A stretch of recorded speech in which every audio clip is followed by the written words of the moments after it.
तो जी कल की क्लास में हमने जो डिस्कस किया था, अगर मैं ठीक नहीं कह रहा तो मेरी करेक्शन कर दीजिएगा। हमने डिस्कस किया था इस बात को कि कंसंट्रेशन पर का क्या इफेक्ट होता है ई वैल्यू पर, और फिर मैंने आपको ये बताया था कि आप ई वैल्यू कैसे कैलकुलेट करते हैं। एक तो क्वालिटेटिवली हमने डिस्कस किया था कि अगर कंसंट्रेशन को बढ़ाया जाए या कम किया जाए तो फिर ई वैल्यू पे क्या इफेक्ट पड़ेगा, और दूसरा फिर हमने नर्स इक्वेशन पढ़ी जिसके अंदर हमने ये डिस्कस किया कि with the help of Nernst equation हम कैसे ये प्रेडिक्ट करेंगे, कैसे करेंगे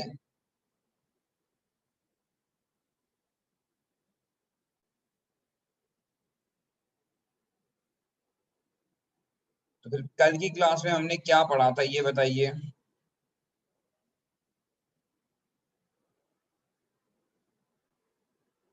हाइड्रोजन इलेक्ट्रोड तक पढ़ा है। अच्छा, हाइड्रोजन इलेक्ट्रोड तक पढ़ा है हमने। इसका मतलब ये है कि how to measure standard electrode potential ये हमने नहीं पढ़ा।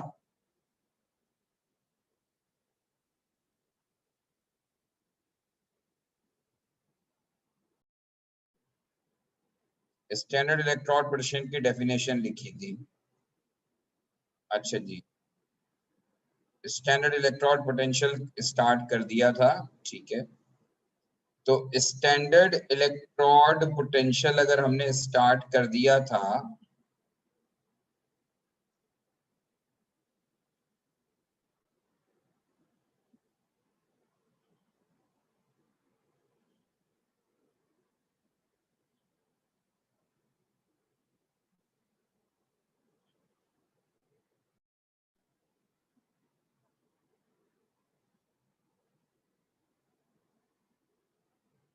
अच्छा जी, हाइड्रोजन इलेक्ट्रोड फॉर्मेशन आप कह रहे हैं रिपीट करवा दूं, तो हाइड्रोजन इलेक्ट्रोड फॉर्मेशन ये आपके सामने है। हाइड्रोजन स्टैंडर्ड हाइड्रोजन इलेक्ट्रोड की फॉर्मेशन में जो इम्पोर्टेंट बात है वो ये है कि सबसे पहले आप प्लाटिनियम इलेक्ट्रोड लेते हैं एज एन इलेक्ट्रोड। इसकी वजह यह है कि हाइड्रोजन गैस जो है उसका आप इलेक्ट्रोड नहीं बना सकते, बिकॉज वो गैस है एक तो, और दूसरी बात यह है कि वो करंट कंडक्ट नहीं कर सकता। तो आपको इलेक्ट्रॉन कैरी करने के लिए इलेक्ट्रॉन कैरियर के तौर पर कोई मेटल चाहिए जो कि इलेक्ट्रॉन को एक इलेक्ट्रोड से दूसरे इलेक्ट्रोड तक पहुंचाए। तो जो इलेक्ट्रॉन कैरियर होता है, अरे भाई आप लोग, एक तो अगर आप लोग मुझे अपना माइक अनम्यूट करके पूछ लिया करे क्वेश्चन तो ज्यादा आसानी होती है। मुझे समझ ही नहीं आता, मैं मैसेज खोल के पढ़ूं तो उतनी देर में क्लास का टाइम आगे बढ़ जाता है। जी, प्लाटिनियम इनर्ट इलेक्ट्रोड है क्योंकि platinum can not take part in a chemical reaction taking place inside the half cell. उसका उससे कोई ताल्लुक नहीं होता, वो जस्ट इलेक्ट्रॉन कैरियर के तौर पे यूज होता है, और वो इलेक्ट्रॉन कैरी करता है फ्रॉम वन इलेक्ट्रोड यानी from one half cell to another half cell, या दूसरे हाफ सेल से आने वाले इलेक्ट्रॉन को पहले वाले हाफ सेल में पहुंचाता है। तो बेसिकली उसका काम जस्ट इलेक्ट्रॉन कैरियर है। दूसरी चीज ये है कि हम प्लाटिनियम इलेक्ट्रोड को जो है वो सराउंड करते हैं, कवर करते हैं इनटू अ ग्लास ट्यूब। एक ग्लास का कंटेनर है समझ लीजिए, और उस ग्लास के कंटेनर के अंदर प्लाटिनियम मेटल जो है वो प्लेस किया गया है, और फिर उस प्लाटिनियम, ये प्लाटिनियम है, इस प्लाटिनियम को एक ग्लास वेसल के अंदर इनक्लोज किया गया है, और उस ग्लास वेसल के अंदर हम हाइड्रोजन गैस पास करते हैं एट 1 एटमॉस्फेरिक प्रेशर। अच्छा, हाइड्रोजन गैस क्या करती है कि हाइड्रोजन गैस प्लाटिनियम के सरफेस पर एडजॉर्ब हो जाती है। ये वाली बात यहाँ लिखी हुई है कि hydrogen gas is adsorbed at the surface of platinum. और जब हाइड्रोजन गैस प्लाटिनियम के सरफेस पर एडजॉर्ब हो जाएगी, इसका मतलब ये हुआ कि अब वो प्लाटिनियम के पूरा सराउंड कर लिया हाइड्रोजन गैस ने। हाइड्रोजन गैस के मॉलिक्यूल प्लाटिनियम के सरफेस से चिपक गए और अब वो इलेक्ट्रोड प्लाटिनियम का नहीं रहा, now it behaves as hydrogen electrode, because अब प्लाटिनियम एक्सपोज नहीं है बल्कि हाइड्रोजन गैस एक्सपोज्ड है सॉल्यूशन के साथ, बिकॉज हाइड्रोजन गैस आप कंटिन्यूअसली प्रेशर के साथ 1 एटमॉस्फेरिक प्रेशर पर आपने उसको मेंटेन किया हुआ। तो जो हाइड्रोजन गैस एब्जॉर्ब हो रही है eight the surface of electrode, और वो हाइड्रोजन गैस जो है वो इसको हाइड्रोजन इलेक्ट्रोड बना रही है। अच्छा, दूसरी बात कि ये जो स्टैंडर्ड जो ये हाइड्रोजन इलेक्ट्रोड है प्लैटिनम वाला, इसको प्लेस किया जाता है in an aqueous solution of H positive ion, जिसकी कॉन्सेंट्रेशन इज मेंटेन्ड एट 1 मोल पर डीएम क्यूब। अगर आप कॉन्सेंट्रेशन को 1 मोल पर डीएम क्यूब मेंटेन नहीं करेंगे तो उस सूरत में क्या होगा, उस सूरत में ये होगा कि आपको स्टैंडर्ड हाइड्रोजन इलेक्ट्रोड नहीं बनेगा। स्टैंडर्ड के लिए कॉन्सेंट्रेशन का 1 मोल पर डीएम क्यूब होना और जो प्रेशर है उसका 1 एटमॉस्फेयर होना जरूरी है। प्रेशर शुड बी 1 एटमॉस्फेयर और उसके साथ साथ जो है वो concentration of solution should be 1 mole per dm cube। तो ये जो कंप्लीट हाफ सेल मैंने आपको बताया है इसे स्टैंडर्ड हाइड्रोजन इलेक्ट्रोड कहा जाता है। अच्छा, अब मैंने आपको कहा था कि आप डेटा बुकलेट निकालिएगा और डेटा बुकलेट से आपको वैल्यूज पिक करनी है, और मैंने आपको ये भी बताया था कि डेटा बुकलेट में सारी की सारी वैल्यूज जो आपको गिवन है या जो इक्वेशंस गिवन है डेटा बुकलेट में, all equations are related to reduction, all equations are given in term of reduction। तो तमाम की तमाम इक्वेशन रिडक्शन की टर्म में गिवन है, और जब ये इक्वेशन रिडक्शन की टर्म में गिवन है तो देखिए एक स्टैंडर्डाइजेशन कर दी गई है। ऑल्दो के आपको पता है कि हर कंपाउंड, हर सब्सटेंस, हर एलिमेंट में ना तो रिड्यूस होने की इक्वल एबिलिटी होती है, ना इक्वल एबिलिटी ऑफ ऑक्सीडेशन होती है। इसी तरह से कुछ कंपाउंड ऑक्सीडाइज होना पसंद करते हैं, कुछ रिड्यूस होना पसंद करते हैं, लेकिन हमने स्टैंडर्डाइजेशन के लिए एक जैसे कॉन्सेप्ट के लिए क्या किया है, तमाम इक्वेशंस को डेटा बुकलेट में इन टर्म ऑफ रिडक्शन शो किया है। लेकिन जो इलेक्ट्रोड पोटेंशियल की वैल्यूज हैं वो आपको नेगेटिव और पॉजिटिव दोनों साइंस के साथ नजर आएंगे। अगर आपकी इलेक्ट्रोड पोटेंशियल की वैल्यू जो है वो पॉजिटिव है तो positive E naught value data booklet में ये इंडिकेट करती है कि this reaction is favourable in forward direction. This reaction is favourable in forward direction. Forward direction में होने का मतलब ये है कि रिडक्शन इज फेवरेबल। तो अगर ई नॉट का साइन पॉजिटिव है तो पॉजिटिव ई नॉट साइन जो है it favours reduction. Favours reduction का मतलब ये है कि reaction is favourable in forward direction. Reaction is favourable in forward direction. और दूसरी बात यह कि अगर आप जिंक की वैल्यू देखें ई नॉट की डेटा बुकलेट में, इक्वेशन आपको रिडक्शन की टर्म में लिखी हुई नजर आ रही है, लेकिन ई नॉट की वैल्यू नेगेटिव होने का मतलब यह है कि this reaction is not favourable in forward direction, यानी रिडक्शन की टर्म में ये फेवरेबल नहीं है। सो दैट मीन्स कि अगर आपका साइन ई नॉट का नेगेटिव है तो negative sign of E naught का मतलब ये होता है कि reaction is favourable in backward direction. Positive E naught का मतलब है favourable in forward direction. Negative E naught का मतलब ये है कि reaction is favourable in backward direction. और जब रिएक्शन बैकवर्ड डायरेक्शन में फेवरेबल होगा तो फिर उस सूरत में ऑक्सीडेशन इज फेवरेबल। इसीलिए मैंने यहाँ पे लिखा है कि positive E not favours reduction and negative E not जो है वो फेवर्स ऑक्सीडेशन। लेकिन एक बात ये जहन में रखिएगा कि ये कंपैरेटिव बात हो रही है।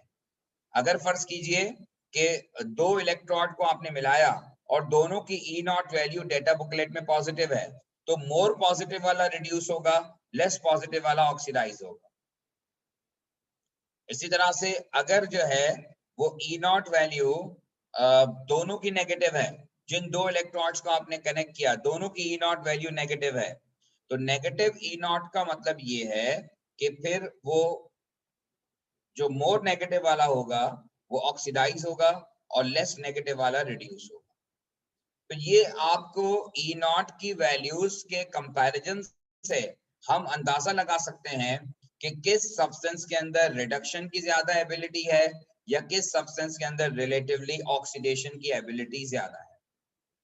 तो ये आपको डेटा बुकलेट से जो ई नॉट वैल्यूज हैं उनको देखकर पता चलेगा।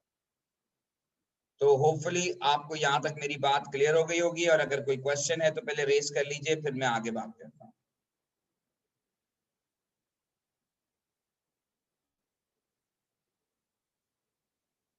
राइट। अब हम जो अगली बात करने जा रहे हैं वो ये करने जा रहे हैं कि how to measure standard electrode potential. आपको स्टैंडर्ड इलेक्ट्रोड पोटेंशियल मेजर करना है।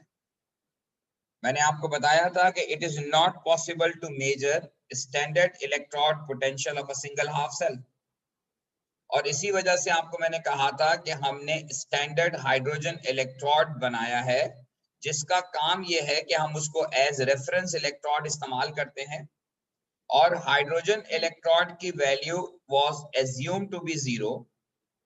तो जब आप एक इलेक्ट्रोड जिसका इलेक्ट्रोड पोटेंशियल आपको फाइंड आउट करना है वो लेंगे, और दूसरा इलेक्ट्रोड स्टैंडर्ड हाइड्रोजन इलेक्ट्रोड लेंगे, और जब आप दोनों इलेक्ट्रोड्स को कनेक्ट करेंगे तो because of 0 value of hydrogen electrode, अब आपके वोल्ट मीटर पर जो भी वैल्यू डिस्प्ले होगी it is due to electrode potential of other electrode. तो इसलिए ये बड़ा आसान हो गया कि आपको जिसका स्टैंडर्ड इलेक्ट्रोड पोटेंशियल निकालना है, एक इलेक्ट्रोड उसका ले लें, दूसरा इलेक्ट्रोड स्टैंडर्ड हाइड्रोजन इलेक्ट्रोड ले लें। अब वोल्ट मीटर पर जो भी वैल्यू डिस्प्ले होगी वो होगा standard electrode potential of given electrode या टेकन इलेक्ट्रोड। होपफुली आपको मेरी बात समझ में आ गई हो कि जिस इलेक्ट्रोड का इलेक्ट्रोड पोटेंशियल निकालना है, जिस हाफ सेल का इलेक्ट्रोड पोटेंशियल निकालना है, आप उसको स्टैंडर्ड हाइड्रोजन इलेक्ट्रोड के साथ कनेक्ट कर। अब स्टैंडर्ड हाइड्रोजन इलेक्ट्रोड जो है उसकी वैल्यू 0 है, तो अब वोल्ट मीटर पर जो भी वैल्यू आएगी वो ड्यू टू अदर इलेक्ट्रोड आएगी, एंड अदर इलेक्ट्रोड इज जो भी आपने लिया हुआ है जिसका आप इलेक्ट्रोड पोटेंशियल निकालना चाहते हैं। Now how to measure standard electrode potential और उसकी इक्वेशन वगैरह कैसे लिखेंगे, ये नेक्स्ट हम इस डिटेल की तरफ जाएंगे।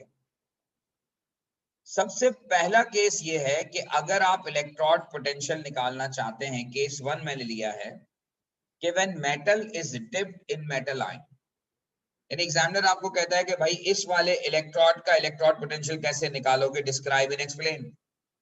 या वो कहता है कि सेल डायग्राम बना के शो करो कि आप इस इलेक्ट्रोड का इलेक्ट्रोड पोटेंशियल कैसे मेजर करोगे। तो इस बात को अंडरस्टैंड करने के लिए कि इलेक्ट्रोड पोटेंशियल आप कैसे मेजर करोगे,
होता है 1 मोल पर डीएम क्यूब। कॉन्सेंट्रेशन को मेंटेन करना इसलिए जरूरी होता है, पानी भी पिला देना, कि अगर आप स्टैंडर्ड कंडीशन नहीं रखेंगे तो जो इलेक्ट्रोड पोटेंशियल होगा वो स्टैंडर्ड नहीं होगा। स्टैंडर्ड का मतलब होता है कि when any measurement is done at 25 degree centigrade, 1 atmospheric pressure and concentration of solution is 1 mole per dm cube। अगर आप इन कंडीशंस में मेजरमेंट करेंगे तो वो स्टैंडर्ड की डेफिनेशन को पूरा करता है। अगर इनमें से कोई भी कंडीशन फॉलो नहीं होगी तो फिर वो स्टैंडर्ड इलेक्ट्रोड पोटेंशियल नहीं होगा, वो सिंपल इलेक्ट्रोड पोटेंशियल होगा। बहरहाल हमने कॉपर मेटल को कॉपर आयन के सॉल्यूशन में डिप किया है और तो इसको फिर वोल्ट मीटर से कनेक्ट किया, और फिर वोल्ट मीटर के साथ जो सेकंड इलेक्ट्रोड लगेगा वो स्टैंडर्ड हाइड्रोजन इलेक्ट्रोड है, जिसकी डायग्राम में आपको ऑलरेडी बता चुका हूं, फिर यहां रिकॉल कर रहे हैं। प्लैटिनियम इलेक्ट्रोड इमर्स्ड या enclosed in a glass vessel, और इस ग्लास वेसल के अंदर हम हाइड्रोजन गैस पास करते हैं एट 1 एटमॉस्फेरिक प्रेशर, और ये ग्लास वेसल हमने प्लेस किया है in the solution of H positive ion aqueous, जिसकी कॉन्सेंट्रेशन 1 मोल पर डीएम क्यूब है। ये दो हाफ सेल्स को हमने मिला दिया और फिर उसके बाद इन दोनों हाफ सेल्स के अंदर एक सॉल्ट ब्रिज लगता है। सॉल्ट ब्रिज पर हम ऑलरेडी बात कर चुके हैं कि सॉल्ट ब्रिज का काम ये है कि ये दोनों हाफ सेल्स के अंदर इलेक्ट्रिकल न्यूट्रलिटी मेंटेन करता है, ये इलेक्ट्रिकल चार्ज को बैलेंस रखता है by providing positive and negative ions in the two half cell as per requirement। तो जिस जगह पर पॉजिटिव चार्ज बढ़ता है वहां ये नेगेटिव चार्ज प्रोवाइड करता है, और जहां पर पॉजिटिव चार्ज कम होता है वहां ये पॉजिटिव चार्ज प्रोवाइड करता है, ताकि इलेक्ट्रिकल न्यूट्रलिटी मेंटेन रहे।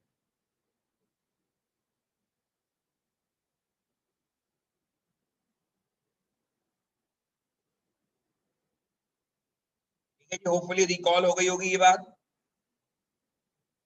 इस डायग्राम को हम सेल डायग्राम कहते हैं। अच्छा, अब देखिए मसला ये है कि हम प्रैक्टिकली ये एक्सपेरिमेंट नहीं कर रहे। अब जब आप इन दोनों इलेक्ट्रोड को, अगर आप एक्सपेरिमेंट कर रहे होते तो जब आप इन दोनों इलेक्ट्रोड को कनेक्ट करते तो वोल्ट मीटर पर जो भी वैल्यू डिस्प्ले होती वो standard electrode potential of copper electrode होता। बट प्रॉब्लम ये है कि हम इसको एक्सपेरिमेंटली नहीं कर रहे और हमें पेपर के अंदर भी इसको थ्योरेटिकली समझना है बात को। तो अब मैंने डेटा बुकलेट यूज की इसके लिए, और डेटा बुकलेट से मैंने कॉपर की इक्वेशन फाइंड आउट की जिसमें कॉपर 2 कन्वर्ट्स इनटू कॉपर, और डेटा बुकलेट में इसकी ई नॉट वैल्यू गिवन है, यानी स्टैंडर्ड इलेक्ट्रोड पोटेंशियल गिवन है 0.34 वोल्ट पॉजिटिव, और हाइड्रोजन की जो डेटा बुकलेट में इक्वेशन गिवन है कि hydrogen +2 electron to form hydrogen gas, और ये दोनों इक्वेशन आप देख रहे हैं कि रिडक्शन की टर्म में गिवन है। डेटा बुकलेट से जब भी आप इक्वेशन पिक करेंगे हमेशा आपको रिडक्शन की टर्म में ही इक्वेशन मिलेंगी। अब आपने इन दोनों हाफ सेल्स को आपस में जो कनेक्ट किया है, एक पॉजिटिव है और एक जीरो है। तो अभी मैंने आपको कहा था कि मोर पॉजिटिव वाला रिड्यूस होता है, लेस पॉजिटिव वाला ऑक्सीडाइज होता है।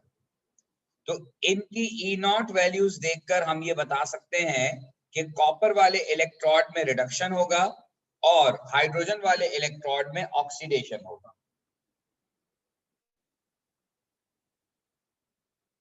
जितनी पॉजिटिव वैल्यू ज्यादा होगी, जब भी आप दो हाफ सेल्स को कनेक्ट करेंगे तो मोर पॉजिटिव वाला रिड्यूस होगा, लेस पॉजिटिव वाला ऑक्सीडाइज।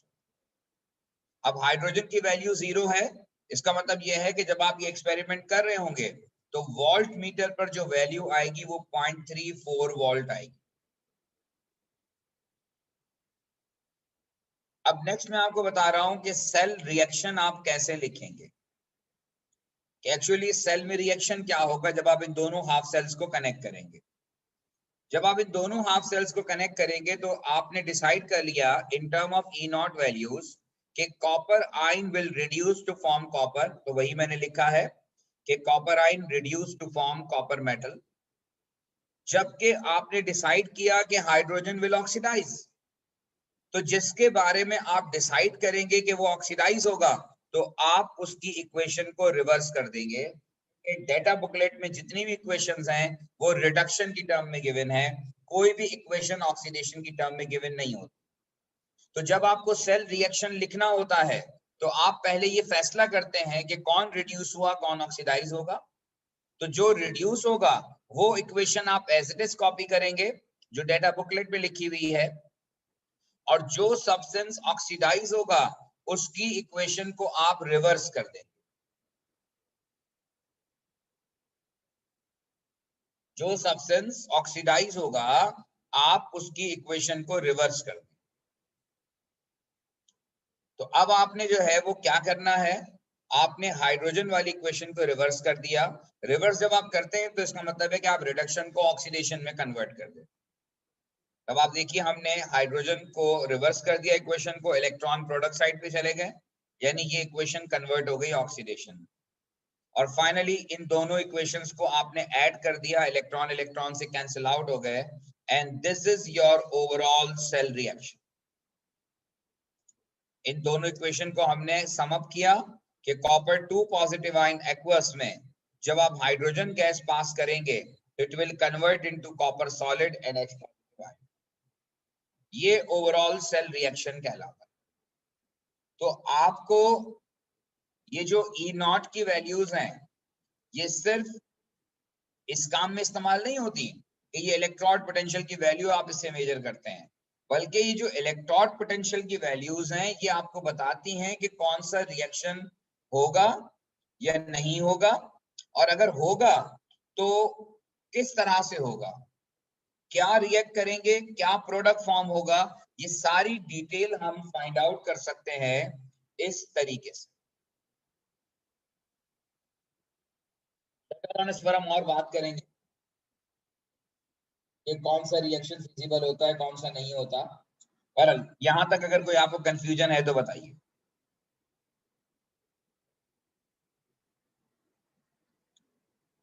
अगली इंपॉर्टेंट बात है इसमें वो है related to direction of flow of electron. ये भी एग्जामिनर नॉर्मली पेपर के अंदर पूछता है कि या तो सेल डायग्राम बनवाता है और फिर उसके अंदर ये पूछता है, या फिर सेल डायग्राम बनी हुई होती है उसके अंदर आपको कहता है कि आप direction of flow of electron mention करें।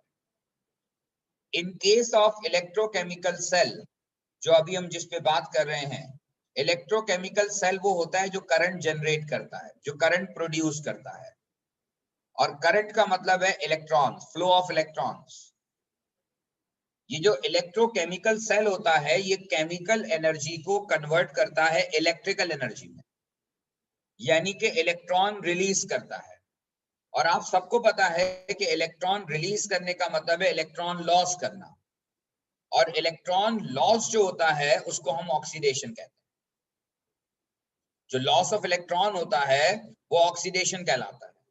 तो basically in electrochemical cell the direction of flow of electron should be from oxidation to reduction. Direction of flow of electron जो है वो हमेशा ऑक्सीडेशन की तरफ होती है। It should be from oxidation to reduction, क्योंकि ऑक्सीडेशन से इलेक्ट्रॉन लूज होंगे और वो इलेक्ट्रॉन जो है वो बाकी सेल के अंदर फ्लो करेंगे। तो इलेक्ट्रॉन का जो फ्लो होगा वो हमेशा ऑक्सीडेशन टू रिडक्शन होगा।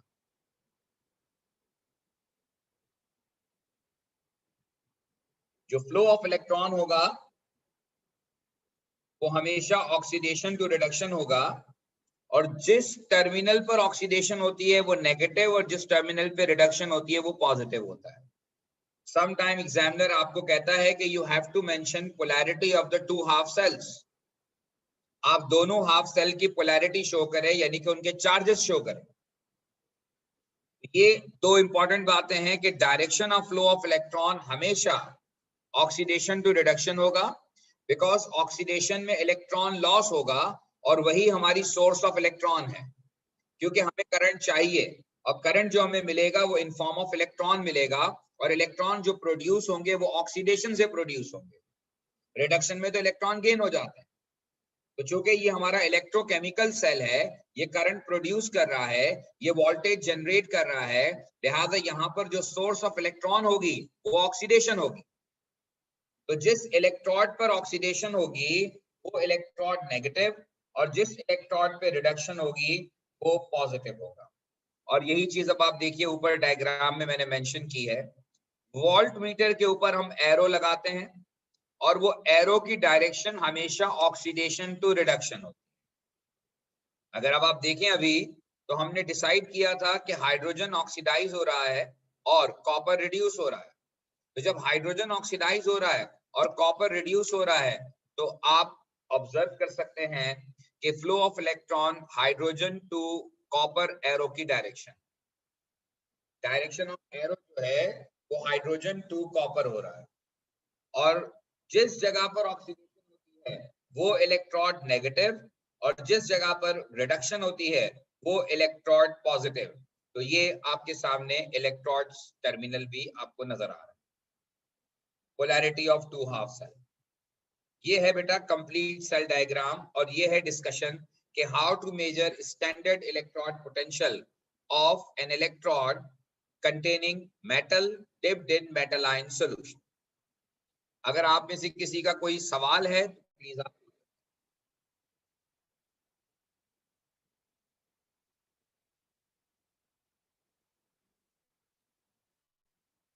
ओके, कोई क्वेश्चन नहीं है तो अब हमारा अगला जो टारगेट है वो ये है कि हम how to find out standard electrode potential of zinc zinc couple. ये भी वही है सेम। जिंक जिंक कपल में क्या है देखो, जिंक आइन, और जिंक आइन स्लैश के साथ लिखा हुआ है जिंक, इसका मतलब है जिंक मेटल। तो जिंक मेटल डिप्ड इन जिंक आइन सॉल्यूशन, तो इसका इलेक्ट्रोड भी वैसे ही बनेगा जैसे पिछली एग्जांपल में हमने कॉपर का इलेक्ट्रोड लिया था और उसको कॉपर आयन के सॉल्यूशन में डिप किया था। तो अब कॉपर की जगह हम जिंक का इलेक्ट्रोड लेंगे और उसको जिंक आयन के सॉल्यूशन में डिप करेंगे, और इसे हम कनेक्ट करेंगे with the standard hydrogen electrode, वो उसी तरह बनेगा। और उसी तरह सॉल्ट ब्रिज, उसी तरह वोल्टमीटर। पूरी डायग्राम आप देखें, सेल डायग्राम उसी तरह की है। कॉपर की जगह हमने जिंक इलेक्ट्रोड इस्तेमाल किया है और कॉपर आयन की जगह जिंक आयन इस्तेमाल किया है। फिर डेटा बुकलेट से आपने दो इक्वेशंस पिक की, एक जिंक की जिसकी ई नॉट वैल्यू -0.76 है, और एक हाइड्रोजन की जिसकी ई नॉट वैल्यू 0 है। और आपको मैं ये बात बता चुका हूं कि अगर ई नॉट वैल्यू नेगेटिव है तो इट फेवर्स ऑक्सीडेशन। तो जब आप इन दोनों हाफ सेल्स को कनेक्ट करेंगे, यानी जिंक के हाफ सेल को आप कनेक्ट करेंगे हाइड्रोजन के हाफ सेल के साथ, तो जिंक की ई नॉट वैल्यू नेगेटिव और हाइड्रोजन 0 है। तो नेगेटिव ई नॉट का मतलब यह है कि जिंक विल ऑक्सीडाइज। और अगर जिंक ऑक्सीडाइज होता है, यानी कि जिंक में अगर ऑक्सीडेशन होगा, तो फिर अल्टीमेटली हाइड्रोजन जो है उसमें रिडक्शन होगा। जिंक अगर ऑक्सीडाइज हो रहा है तो हाइड्रोजन रिड्यूस होगा। ये आपके सामने इक्वेशन है, और मैं बता चुका हूं कि जो जो ऑक्सीडेशन होता है, जिस इक्वेशन में ऑक्सीडेशन होता है उसको रिवर्स कर देते हैं। तो मैंने यहाँ पे जिंक वाली इक्वेशन को रिवर्स कर दिया और हाइड्रोजन वाली इक्वेशन को एज इट इज रहने दिया, क्योंकि इस मर्तबा हाइड्रोजन में रिडक्शन हो रही है। और जब आप इन दोनों इक्वेशन को सम करेंगे तो ये ओवरऑल सेल रिएक्शन हो।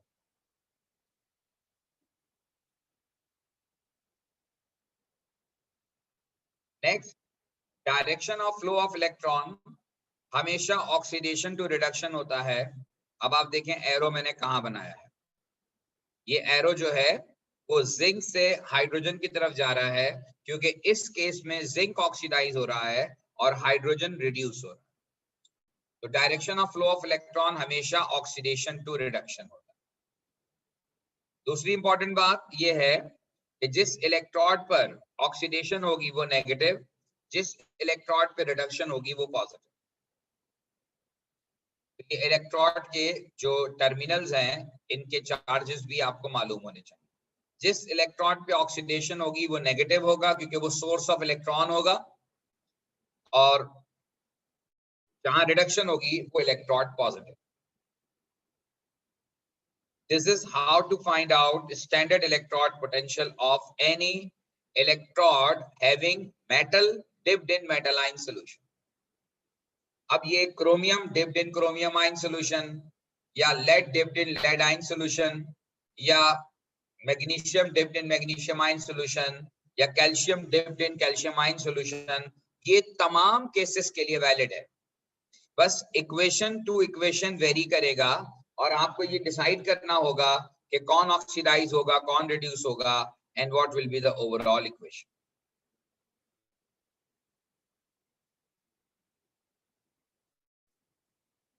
ठीक है जी, होपफुली आपको बात समझ में आ गई होगी। अब हम केस 2 की तरफ आते हैं। केस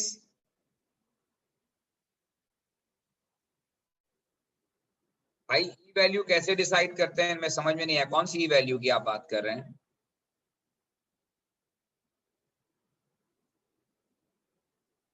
साद रशीद। सर मैं कह रहा हूँ कि नेगेटिव और पॉजिटिव। थे? जी सर था, बस एक कंफ्यूजन है छोटी सी कि जब नेगेटिव वैल्यू होती है तो ऑक्सीडेशन होती है, और जब पॉजिटिव होती है तो रिडक्शन होती है। वो थोड़ी सी कंफ्यूजन हो रही है। बस यही याद रखना है। हाँ बस ठीक है। जितनी ज्यादा पॉजिटिव वैल्यू होगी चांसेस ऑफ रिडक्शन इंक्रीज होते जाएंगे, और जितनी ज्यादा नेगेटिव वैल्यू होती जाएगी चांसेस ऑफ ऑक्सीडेशन इंक्रीज होते जाएंगे। जब भी आप दो हाफ सेल्स को कनेक्ट करते हैं तो मोर पॉजिटिव वाला रिड्यूस होता है, लेस पॉजिटिव वाला ऑक्सीडाइज होता है। अच्छा जी, अब केस नंबर 2 जो है, अगर फर्ज करें कि आप इलेक्ट्रोड पोटेंशियल आप फाइंड आउट करना चाहते हैं, अभी तो हम कर रहे थे मेटल डिप्ड इन मेटल आयन। अब फर्ज करें कि आपको इलेक्ट्रोड पोटेंशियल मेजर करना है non metal dipped in non metal ion solution. Metal और मेटल आयन का कैसे इलेक्ट्रोड पोटेंशियल निकालते हैं उसका तरीका बता दिया, हाफ सेल कैसे बनेगा वो बता दिया। अब नेक्स्ट मैं आपसे डिस्कस करने जा रहा हूं कि अगर एग्जामिनर कहता है कि आप किसी नॉन मेटल का इलेक्ट्रोड पोटेंशियल निकालें, जैसे chlorine dipped in chloride ion solution, या oxygen dipped in hydroxide solution, या bromine is dipped in bromide ion solution। ये जो मैंने एग्जांपल्स यहां मेंशन की हैं, ये सारी की सारी एग्जांपल्स जो हैं, ये एग्जांपल्स हैं dipped in non-metal ion solution। When non-metal dipped in non-metal ion solution, ये इसकी एग्जांपल्स हैं। अब इसका इलेक्ट्रोड पोटेंशियल निकालने का तरीका भी वही होगा जो हमने पिछले वाली एग्जांपल में किया था, यानी एक तरफ हम उस नॉन मेटल का इलेक्ट्रोड लेंगे, हाफ सेल लेंगे, और दूसरी तरफ स्टैंडर्ड हाइड्रोजन इलेक्ट्रोड यूज करेंगे। अब एग्जांपल के तौर पर मैं पहली एग्जांपल ले रहा हूं कि क्लोरीन टू क्लोराइड, यानी chlorine gas is dipped in chloride ion solution. हम इसका इलेक्ट्रोड पोटेंशियल फाइंड आउट करना चाहते हैं। इसका मतलब ये हुआ कि एक हाफ सेल जो हमारा होगा वो क्लोरीन का होगा। अच्छा, अब प्रॉब्लम ये है कि नॉन मेटल का इलेक्ट्रोड कैसे बनेगा, और नॉन मेटल में भी गैस है, और मैं आपको बता चुका हूं कि जिस तरह हम हाइड्रोजन गैस का इलेक्ट्रोड बनाते हैं, इस तरह आप किसी भी गैस का इलेक्ट्रोड बना सकते हैं।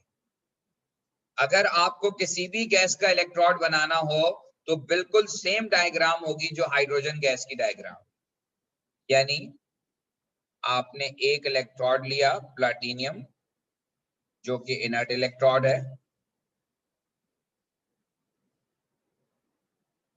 इसे आपने इनक्लोज किया, in a container, glass vessel, और इस ग्लास वेसल में आपने क्लोरीन गैस पास की at 1 atm प्रेशर। उसके बाद इस इलेक्ट्रोड को आपने डिप कर दिया into a solution of chloride ion aqueous, और क्लोराइड आयन एक्वस की जो कॉन्सेंट्रेशन है वो 1 मोल पर DM. Concentration of chloride ion जो है वो 1 मोल पर डीएम क्यूब। नेक्स्ट आपने इस इलेक्ट्रोड को कनेक्ट किया विद वोल्ट मीटर, और अब वोल्ट मीटर जो है उसे आप कनेक्ट करेंगे उसी तरह से स्टैंडर्ड हाइड्रोजन इलेक्ट्रोड के साथ।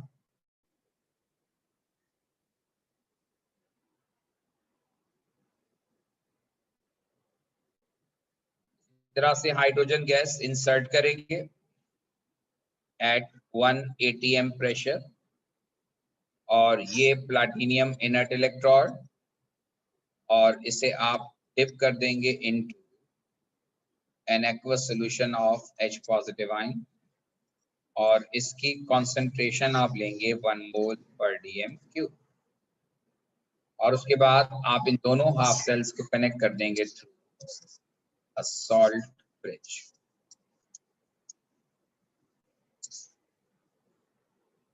ये सेल डायग्राम है कि how to measure standard electrode potential of chlorine dipped in chloride ion solution, यानी कि non metal dipped in non metal ion solution. और इस केस में भी हमने जो रेफरेंस इलेक्ट्रोड लिया है वो हमेशा स्टैंडर्ड हाइड्रोजन इलेक्ट्रोड, और चूंकि इसकी वैल्यू 0 है इसलिए जो वोल्टमीटर पर वैल्यू डिस्प्ले होगी, जो भी वैल्यू डिस्प्ले होगी वो होगी due to the electrode potential of other electron. अच्छा, अब आप डेटा बुकलेट से जब इक्वेशन पिक करेंगे, डेटा बुकलेट से आप इक्वेशन ये पिक करेंगे कि chlorine will gain electron to form chloride ion, और इसकी E naught value plus 1.34 volt है। 34 है या 36 है, अगर कोई चेक कर ले।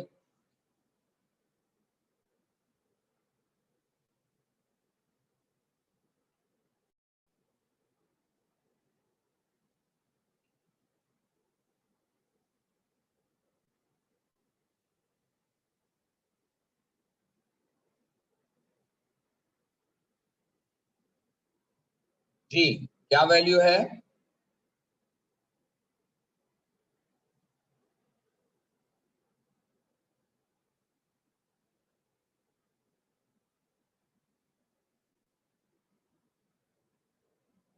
वन 1.36। ओके,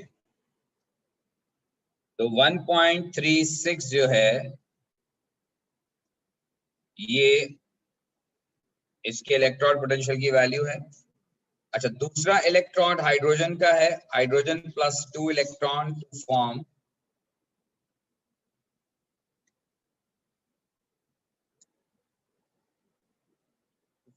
हाइड्रोजन गैस, और इसकी ई नॉट वैल्यू जो है वो 0 पॉइंट।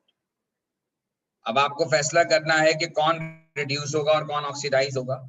तो एज यूजुअल मोर पॉजिटिव वाला रिड्यूस होता है, इसका मतलब ये है कि क्लोरीन वाले में रिडक्शन होगी और हाइड्रोजन वाले में ऑक्सीडेशन होगी।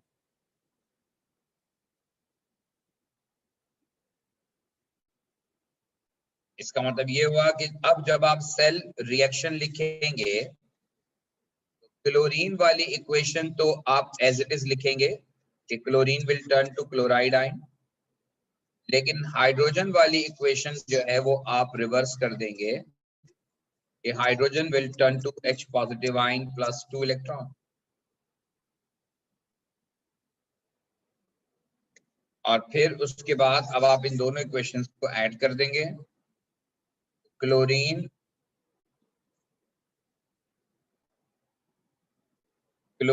Plus hydrogen to form 2H positive plus 2Cl negative. ये ओवरऑल आपका सेल रिएक्शन।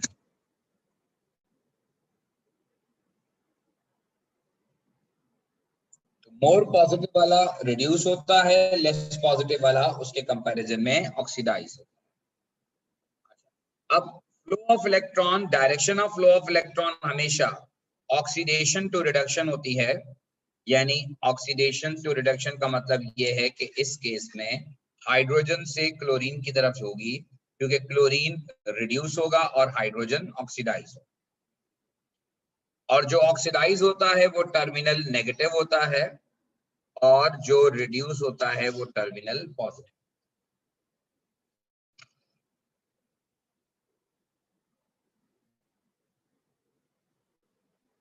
ये overall cell diagram, direction of flow of electron, polarity of two half cells, और इसके बाद मैंने आपको ओवरऑल इक्वेशन बता दी।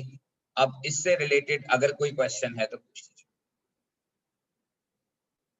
और जिन लोगों को नहीं है वो जरा आपको ट्राई करें कि अगर आपको bromine dipped in bromide ion solution, इसका इलेक्ट्रोड पोटेंशियल निकालना है, तो try to draw cell diagram for this case.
Bromine के केस में आप इलेक्ट्रोड कैसे बनाएंगे, ये एक क्वेश्चन है जो आपके जहन में होना चाहिए क्लियर। अब ब्रोमीन के केस में जिन लोगों ने इलेक्ट्रोड वैसे ही सोचा जैसे क्लोरीन का इलेक्ट्रोड है, तो उन्होंने गलती की है। उसकी वजह यह है कि क्लोरीन तो गैस होती है रूम टेम्परेचर पर, इसलिए क्लोरीन को गैस की वजह से ग्लास वेसल के अंदर इनक्लोज करना पड़ता है। लेकिन bromine is not a gas at room temperature, bromine room temperature पर लिक्विड होता है। ब्रोमीन जो है वो रूम टेम्परेचर पर लिक्विड होता है, और ब्रोमीन अगर रूम टेम्परेचर पर लिक्विड है तो फिर सवाल ये है कि उसका इलेक्ट्रोड कैसे बनेगा। उसी तरह से कंटेनर लेंगे, इस केस में भी आपको प्लाटिनियम एज इलेक्ट्रोड लेना पड़ेगा, क्योंकि आप सबको पता है कि ब्रोमीन गुड कंडक्टर तो नहीं है, वो तो नॉन मेटल है। तो ब्रोमीन का इलेक्ट्रॉड तो नहीं बन सकता। तो इलेक्ट्रॉन कैरियर के लिए, इलेक्ट्रॉन कैरी करने के लिए आपको प्लैटिनियम ही चाहिए, because it is an inert electron. Next, आप इस प्लैटिनियम इलेक्ट्रॉड को डिप करेंगे in an aqueous solution of bromine and bromide ion। आप इसे ब्रोमीन और ब्रोमाइड आयन के एक्वस सॉल्यूशन में डिप करेंगे। जब आप इसे ब्रोमीन और ब्रोमाइड आयन के एक्वस सॉल्यूशन में डिप करेंगे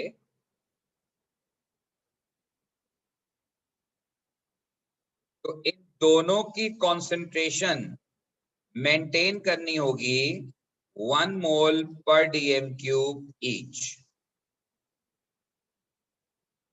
यहां पर क्लोरीन चूंकि गैस नहीं है, bromine is a liquid, sorry chlorine gas है, ब्रोमीन लिक्विड है।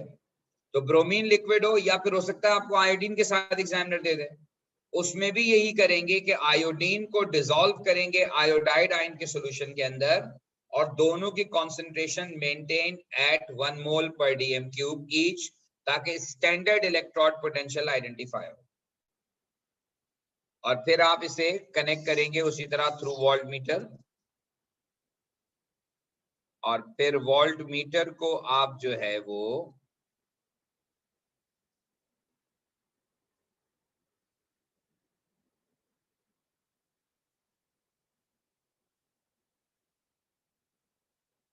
यहां आप हाइड्रोजन गैस पास करेंगे एट 1 atm प्रेशर।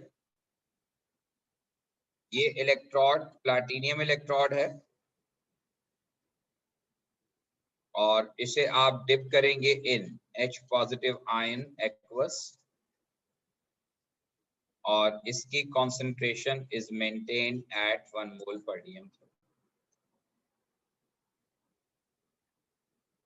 और फिर उसी तरह से इसे सॉल्ट ब्रिज इन दोनों के दरमियान, इन दोनों को कनेक्ट करने के लिए, ताकि कॉन्सेंट्रेशन ऑफ आयंस मेंटेन रहे in the two half. This is a cell diagram showing how to measure standard electrode potential of bromine dipped in bromide ion solution। तो यहां पर भी आपका जो इलेक्ट्रोड होगा वो प्लैटिनियम होगा, क्योंकि वो इनर्ट इलेक्ट्रोड है and it can not take part in a chemical reaction. अब अगर आप डेटा बुकलेट से इसकी इक्वेशन पिक करेंगे तो डेटा बुकलेट से इक्वेशन में 2 ब्रोमाइड और इसकी E not value plus 1.07 volt, और हाइड्रोजन की जब आप पिक करेंगे तो 2 इलेक्ट्रॉन टू फॉर्म हाइड्रोजन और इसकी E not value 0 volt.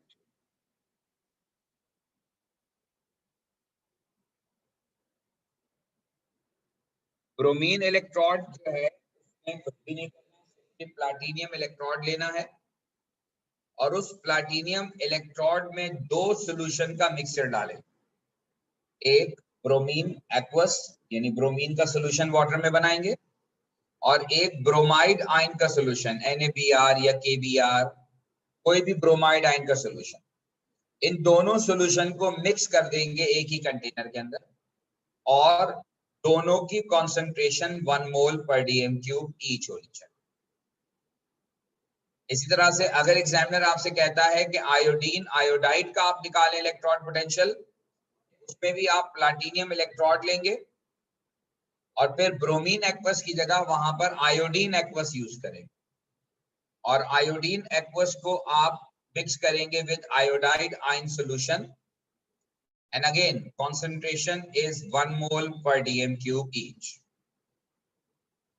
concentration जो है आप 1 mole per dm cube each रखें। होपफुली आपको बात क्लियर हो गई होगी। अच्छा जी, अब इस केस में भी वही देखिए नजर आ रहा है मोर पॉजिटिव वैल्यू, तो ब्रोमीन वाला इलेक्ट्रोड रिड्यूस होगा और हाइड्रोजन वाला इलेक्ट्रोड ऑक्सीडाइज होगा। अब आप जब ओवरऑल सेल रिएक्शन लिखेंगे तो उसमें bromine will gain 2 electron to form bromide ion, तो bromine will reduce and hydrogen will oxidize. Net equation will be electron से cancel out हो जाएंगे, तो bromine plus hydrogen form 2H positive plus 2Br negative. ये है overall equation.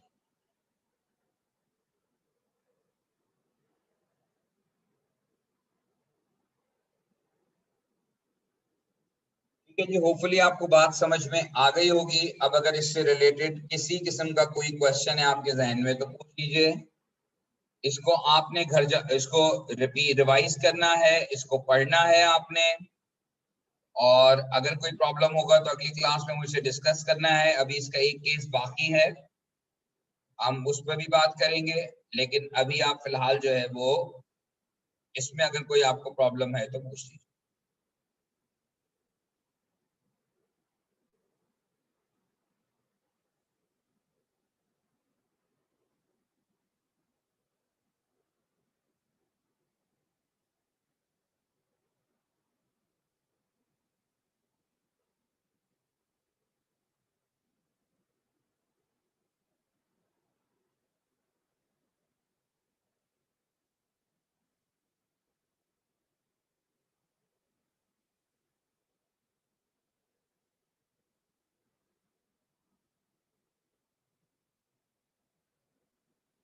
ठीक है जी, तो अब इंशाल्लाह जो है वो नेक्स्ट क्लास में मजीद इसको डिस्कस करेंगे।